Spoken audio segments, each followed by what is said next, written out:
Hi అండి, welcome back to our channel. నేను మీ మల్లీశ్వరి. ఈరోజు వీడియోలో నేను టమోటా నిల్వ పచ్చడి ఎలా రెడీ చేసుకోవాలో చూపిస్తానండి. ఈ టమోటా పచ్చడి వేడి వేడి అన్నంలోకి సర్వ్ చేసుకొని తింటే చాలా బాగుంటుంది. ఇడ్లీ దోశలో కూడా సూపర్గా ఉంటుంది. నా స్టైల్లో ఒక్కసారి చేసి చూడండి. ఇది 6 నెలల వరకు నిల్వ చేసుకోవచ్చు. బయట పెడితే ఇంకా ఒక 2-3 వారాల వరకు ఉంటుంది. అది ఫ్రిడ్జ్లో పెట్టుకుంటే 6 నెలలు స్టోర్ చేసుకోవచ్చు అండి. ఆ ప్రాసెస్ ఎలా రెడీ చేసుకోవాలో చూద్దాం ఇప్పుడు. ఈ టమోటా పచ్చడి కోసం నేను బాగా ఎర్రగా మాగినవి టమోటాలు 6 తీసుకున్నానండి, మీడియం సైజ్వి. బాగా మాగిన టమోటాలు తీసుకుంటే కనుక టమోటాలు తొందరగా ఉడికిపోతాయి, పచ్చడి కూడా చాలా టేస్ట్ ఉంటుందండి. ఈ టమోటాలని బాగా రన్నింగ్ వాటర్లోనే క్లీన్ చేసుకోవాలి. చూసారు కదా, క్లీనింగ్ అంతా అయిపోయింది. ఇప్పుడు వీటిని పక్కన పెట్టేసి ఒక నాప్కిన్తో బాగా తడి లేకోకుండా తుడుచుకోవాలండి. ఒక్క డ్రాప్ కూడా తడి ఉండకూడదు. మనం తుడుచుకునే నాప్కిన్ కూడా బాగా డ్రైగా ఉండాలండి. ఏదైనా టవల్స్ యూస్ చేసినా కూడా అన్నీ డ్రైగా ఉన్న టవల్తోనే తుడుచుకోండి. ఇలా అన్ని టమాటాలు తుడుచుకున్న తర్వాత మళ్ళీ ఒక 5 నిమిషాలు ఫ్యాన్ కింద పెట్టేసుకోండి. ఏదైనా తడి ఉన్నా కూడా ఆరిపోతుంది. ఈ టమాటాలన్నీ మీడియం సైజ్ ముక్కలుగా కట్ చేసి పెట్టుకోవాలండి.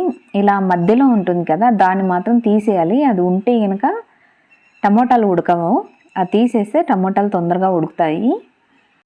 ఈ పచ్చడికి మనం ఏది తీసుకున్నా కూడా అన్నీ డ్రైగానే ఉండాలండి. ఇప్పుడు నేను తీసుకున్న చాకు కూడా బాగా డ్రైగా ఉంది. చూడండి, నేను కట్ చేసే బోర్డు కూడా డ్రైగానే ఉంది. మరీ పెద్దగా కాకుండా ఇలా మీడియం సైజులో కట్ చేసుకోండి. ఈ పచ్చడి రెడీ చేసుకోవడానికి బాగా గుంతగా ఉన్న పెన్నం తీసుకోండి. ఇప్పుడు ఇందులోకి 1 టేబుల్ స్పూను ఆయిల్ యాడ్ చేసుకోండి. చాలు, ఎక్కువ అవసరం లేదు. మళ్ళీ తర్వాత మనం పోపు పెట్టుకున్నప్పుడు యాడ్ చేసుకోవచ్చు. తర్వాత టమోటాలు కట్ చేసుకున్నవన్నీ వేసేసుకోవాలి. మనం వాడే గరిటె కూడా డ్రైగానే ఉండాలండి. ఇప్పుడు ఇవన్నీ బాగా ఒకసారి కలుపుకోండి. కలుపుకున్న తర్వాత మూత పెట్టేసి 5 నిమిషాలు బాగా టమోటా ఉడికేంత వరకు ఉడికించుకోవాలి. అది ఉడికే లోపల మనము ఇంకొక చిన్న పెన్నం పెట్టుకొని ఆవు పిండి, మెంతి పిండి రెడీ చేసుకుందాము. ఈ ఆవాలు 1 టీ స్పూన్ తీసుకోండి. అలాగే మెంతులు కూడా 1 టీ స్పూన్ తీసుకోండి. సన్నని మంట మీద వేపుకోవాలండి. ఇవన్నీ రంగు మారేంత వరకు వేపుకుంటే చాలు. ఇవి 2 సపరేట్ కూడా వేపుకుంటారు, కానీ నేను 2 ఒకటేసారి వేపుకుంటున్నాను. ఏం కాదండి. మళ్ళీ సపరేట్ అంటే మనకు టైం ఎక్కువ తీసుకుంటుంది. ఈ కలర్ వచ్చిన తర్వాత ఒక ప్లేట్లోకి ట్రాన్స్ఫర్ చేసేసుకోండి. ఇవి చల్లారిన తర్వాత మిక్సీకి పట్టుకోవాలి. మెత్తగా పౌడర్ చేసి పెట్టుకోవాలండి. ఈలోపు మనం చూద్దాము టమోటాలు ఉడికినాయో లేదో. ఒక 50% అయితే కుక్ అయినాయండి. ఇవి మళ్ళీ అన్నీ ఒకసారి బాగా మధ్య మధ్యలో కలుపుకుంటూ ఉండాలి, ఎందుకంటే అడుగు అంటుకుంటుంది. కలుపుకోకుండా చూసుకోకుండా ఉంటే కనుక. ఇలా మొత్తం ఒకసారి మళ్ళీ కలిపిన తర్వాత మీడియం ఫ్లేమ్లో మళ్ళీ మూత పెట్టేసి మళ్ళీ ఉడికించుకుందాము. ఈ ప్రాసెస్ అంతా ఒక 5 నుంచి 8 నిమిషాలు టైం తీసుకుంటుంది టమోటాలు ఉడకడానికి. ఓకే, చూసారు కదా, ఇలా మెత్తగా ఉడికిపోవాలి టమోటాలన్నీ. ఇలా ఉడికిన తర్వాత మనము చింతపండు యాడ్ చేసుకోవాలి. చింతపండు నేను డైరెక్ట్గా అలాగే వేసేస్తున్నాను. పెద్ద నిమ్మకాయ సైజ్ అంతా చింతపండు తీసేసుకొని ఇలా చేత్తో సపరేట్ తీసేసి వేసేసుకోండి. చాలామంది ఏం చేస్తారంటే వేడి నీళ్ళలో నానబెట్టి ఆ గుజ్జు తీసుకుంటారండి. స్ట్రైనర్ సహాయంతో ఆ గుజ్జు తీసేసుకొని ఇందులోకి యాడ్ చేస్తారు. కానీ అలా చేస్తే ఎలా ఉంటుందో నాకైతే తెలియదండి. నేనైతే ఎప్పుడు చేసినా ఇలాగే డైరెక్ట్గానే యాడ్ చేస్తాను. ఈ చింతపండు యాడ్ చేసిన తర్వాత కంటిన్యూ కలుపుతూనే ఉండాలండి, లేదంటే చింతపండు అడుగున అంటుకుంటుంది పెన్నానికి. ఇది ఒక 2-3 నిమిషాలు ఉడికించుకుంటే చాలండి.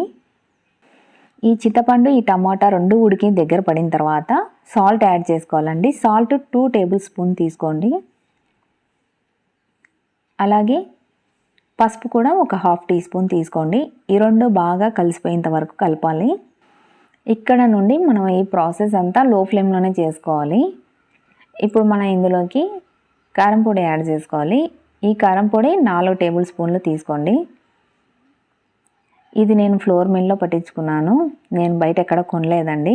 1 కేజీ ఎండుమిరపకాయలు తీసుకొచ్చుకొని మనమే ఫ్లోర్ మిల్లో పట్టించుకుంటే మనకు 1 సంవత్సరం అంతా ఉంటుంది. తర్వాత మళ్ళీ కొన్ని వెల్లుల్లి రెబ్బలు యాడ్ చేసుకోండి. చాలామంది పోపులో యాడ్ చేసుకుంటుంటారు, కానీ ఇలా మధ్యలో కూడా ఒకసారి ఒక 5-6 వెల్లుల్లి రెబ్బలు యాడ్ చేసుకొని ఇలా పప్పు గుత్తి సహాయంతో కొద్దిగా మ్యాష్ చేస్తూ ఈ టమోటా పచ్చడి అంతా బాగా ఎనుకోవాలి మెత్తగా. చాలామంది ఇలా టమోటా పచ్చడి మిక్సీకి పట్టుకుంటుంటారు. అలా మిక్సీకి పట్టుకుంటే బాగుండదండి టేస్ట్. ఇలా చేసుకుంటేనే టేస్ట్ బాగుంటుంది. అది మెత్తగా ఉడికిపోయి ఉంటుంది కాబట్టి ఏం మిక్సీకి పట్టాల్సిన అవసరం లేదండి. చూసారు కదా, ఇలా బాగా మెత్తగా ఎనుకోవాలి. ఇలా చేసుకున్న తర్వాత స్టవ్ ఆఫ్ చేసేసి పక్కన పెట్టేసేయండి. దీనికి మనం పోపు పెట్టుకోవాలి. పోపుకి ఒక చిన్న ప్యాన్ తీసుకొని ఒక 1/2 కప్పు దాకా ఆయిల్ తీసుకోండి. దీనికి ఎక్కువనే అవసరం ఆయిల్. 1 టీ స్పూన్ ఆవాలు యాడ్ చేసుకోండి. ఈ ఆవాలు కొద్దిగా చిట్పట్లాడిన తర్వాత ఒక 8 దాకా వెల్లుల్లి రెబ్బలు యాడ్ చేసుకోండి. ఇవి కొద్దిగా వేగిన తర్వాత ఎండుమిర్చి యాడ్ చేసుకోండి. ఆ తర్వాత 2 రెమ్మల కరివేపాకు, ఇందులో కొద్దిగా ఇంగువ యాడ్ చేసుకోండి, టేస్ట్ బాగుంటుంది. ఇవన్నీ ఒక 2-3 నిమిషాలు ఫ్రై చేసుకున్న తర్వాత టమోటా పచ్చడిలోకి డైరెక్ట్గా ట్రాన్స్ఫర్ చేసేసుకోండి. ఈ పోపు పెట్టుకున్న తర్వాత మళ్ళీ స్టవ్ ఆన్ చేసి లో ఫ్లేమ్లో పెట్టుకొని మళ్ళీ ఒక 5 నుంచి 6 నిమిషాల పాటు బాగా సన్నని మంట మీద మగ్గించుకోవాలండి. మళ్ళీ ఈ పచ్చడి అంతా ఈ ఆయిల్ అంతా టమోటాలకి కలిసిపోయేంత వరకు బాగా కలుపుకోవాలి. ఆవు పిండి మెంతిపిండి మాత్రము స్టవ్ ఆఫ్ చేసేసి ఈ టమోటా అంతా చల్లారిన తర్వాతనే వేసుకోవాలండి. ఇప్పుడే వేసుకుంటే కనుక టేస్ట్ బాగుండదు. ఓకే, చూసారు కదా, ఇలా మొత్తం అంతా బాగా కలిసిపోయేంత వరకు కలుపుకొని ఈ ఆయిల్ పైకి తేలేంత వరకు మగ్గించుకుంటే చాలండి. చూసారు కదా, ఇలా ఆయిల్ పైకి తేలాలి. అది కూడా సన్నని మంట మీదనే పెట్టుకోవాలండి. ఇలా వచ్చాక స్టవ్ ఆఫ్ చేసేసుకొని ఈ పచ్చడి అంతా చల్లారనివ్వాలి. ఈ పచ్చడి పూర్తిగా చల్లారిన తర్వాతనే మనం ఆవు పిండి మెంతిపిండి యాడ్ చేసుకోవాలి. ఓకే, చూసారు కదా, ఈ పచ్చడి చల్లారిపోయింది. ఇప్పుడు యాడ్ చేస్తున్నానండి ఆ ఆవు పిండి మెంతిపిండి. మనం మెత్తగా పొడి చేసుకున్నాం కదా, అది ఇందులోకి యాడ్ చేసుకోవాలి. ఇది అంతా కలుపుకున్న తర్వాత మనం ఏదైనా ఒక గాజు సీసాలో స్టోర్ చేసి పెట్టుకుంటే బాగుంటుంది. గ్లాస్ కంటైనర్ లేకపోతే ఏదైనా ఎయిర్టైట్ కంటైనర్ తీసుకొని స్టోరేజ్ చేసుకోండి. మీరు బయట పెడితే కనుక ఈ పచ్చడి ఒక 3 వారాల వరకు చెడిపోకుండా ఉంటుంది, పాడవకోకుండా. అదే మనం ఫ్రిడ్జ్లో పెట్టుకున్నామంటే 6 నెలల పాటు ఉంటుందండి.